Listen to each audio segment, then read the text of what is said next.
power, right? Okay, what does that look like? So I'm sitting there, the time is going by, I can't figure out what on earth's right about power and leadership. So I gave up. I wrote instead a story. It was like a utopian fantasy about a place with grassy meadows and guys named Jason who would engage in long conversations with me. And by the way, Jason was cute. It was terrible. It was boring. Oh my gosh, what a boring story. I got a C, which I thought was pretty generous considering. But that experience just made me think, well, what is power? What does it look like? What does it look like for a woman? And that's kind of how I got my start with the power thing. So every chance I got, I took a leadership position.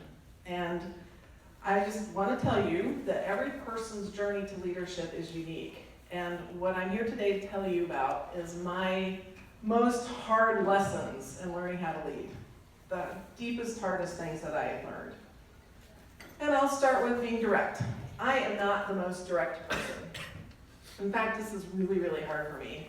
So when I was in high school, a different teacher, our history teacher, he would take up a lot of class time talking about coaching the boys' basketball team. He loved those boys that he coached.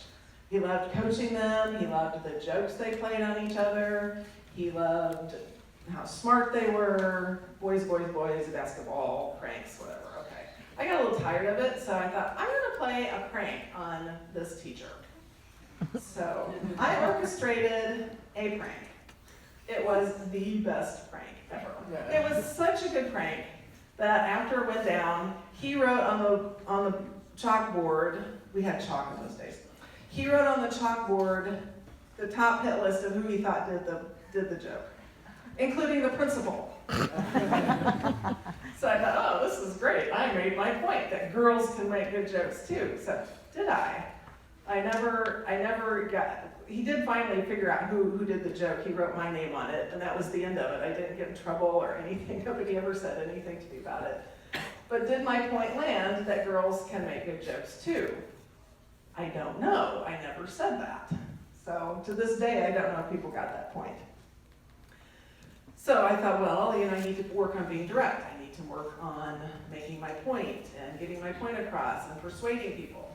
So after I graduated from college, I joined a lot of nonprofit boards, and I served on one that was for food pantry. So they would give, it was 40 congregations that came together in Dallas to give out food. And I liked this organization because they had a great motto that I really liked. It was, err on the side of grace. So if somebody came in and their story didn't quite line up, we'd say, okay, we're going to err on the side of grace. We'll give them something, some food or help anyway. So one day somebody said, we really want to have a police officer with a gun guarding us at night when we're open at night. And I really reacted badly to that. I thought, well, that doesn't err on the side of grace. That armed guard will tell people who come here that we don't trust you, we fear you. So I spoke up at a board meeting and I said, I don't really think this is a good idea, and the board agreed with me. So yay, I'm figuring this out. I'm persuasive, I can move people's decisions and move things forward. So that's fabulous. So it wasn't long until somebody decided that the organization was going to stop doing advocacy.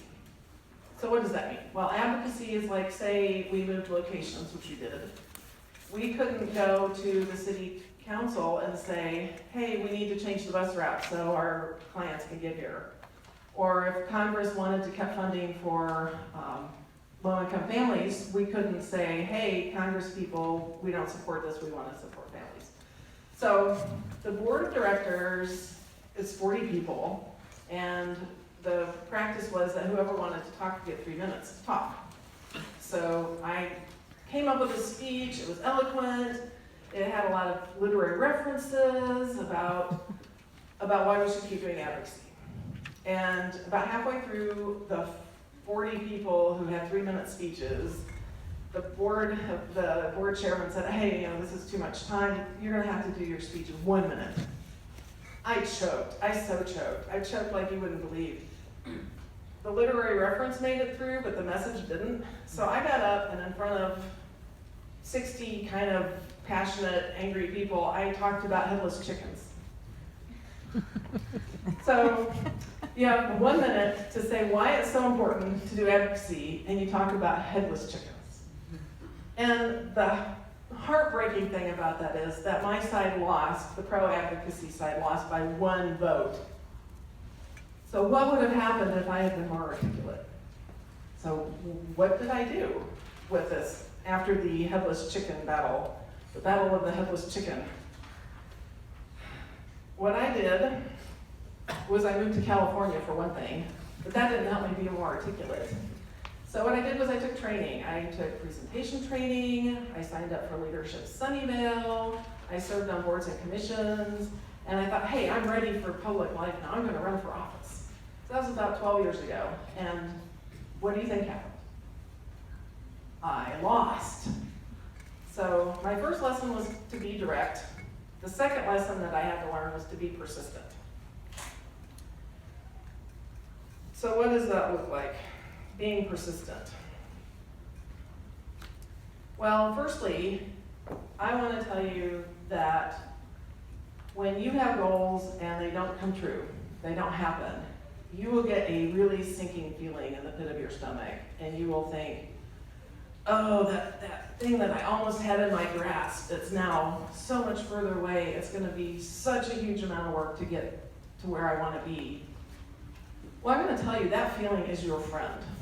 That feeling, that sinking feeling of being far from your goals tells you that you still care about your goals, and that now you have a more realistic picture of what it's going to take to get to them.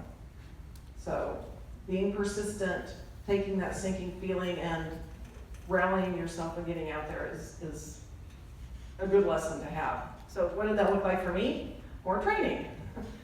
I signed up for a 13-week speech class, and then after that, I signed on to be a teaching assistant for 2 more sessions. So that's 39 weeks of practicing public speaking. As Valerie said, I was the president of the Rotary Club, and a lot of the reason for that is I get to speak once a week in public to work on my skills of public speaking and being persuasive. And I started a club, so I did all the things I needed to do to improve my skills at speaking. Did it work? Did I get more direct? No, I suck at being direct. I'm terrible at it, even still. So what did I do next? I learned to be myself and to work with the gifts and the talents and the limitations that I have. So when I decided to run for office again, I said, what am I going to do? I'm going to take more training. Yay! So I applied for a teaching class, another training class. It was very competitive. And as part of the interview process, they came in and they asked me, or I went in and they asked me, if we ask people in Sunnyvale what you're bad at, what bad things would people say about you? And I said, they would say I'm indecisive. They'd say they'd be wrong, but that's what they would say. But they would say that because I have an indirect communication style, and it seems like I'm being indecisive. When what's really going on is that I look at things from all different sides, and then I make a decision. And by the way, that would make me a great public official to set policy. It makes me a terrible candidate. Terrible candidate. So I found a coach who helped me seem really direct and to the point when I was campaigning. And I really worked hard at communicating clearly and being myself. So I said, well, if I'm going to go out there and I'm going to try to be as direct as possible, I need to be really honest about the things I care about. And Valerie mentioned a few of those. I really care about income inequality and housing. So I wrote up 5 things that I most care about. I've always been more comfortable writing. I put those on my website. You could read them. They're still there. And I said, these are the things I care about. The advantage of that is every time I speak in public, I can speak about the things I most care about. And so that's how I ran. And when I ran, how did it work out for me? I won this time. Not only did I win, I got the most votes of anybody in Sunnyvale ever. And as part of my job, I get to talk about the things that I most care about. So how powerful is that? I'm myself, I'm direct as I can be, and I persist and I talk about the things I most care about. So, now I'm ready to go back and write that story for Miss Van Alstyne. I don't think she'd be really all that interested anymore, but anyway, I could do it if I wanted to.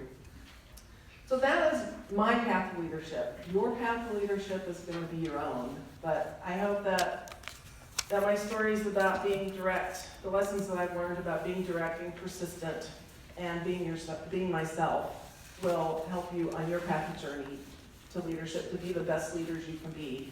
And I hope one day to hear your stories about how you became leaders. Thank you.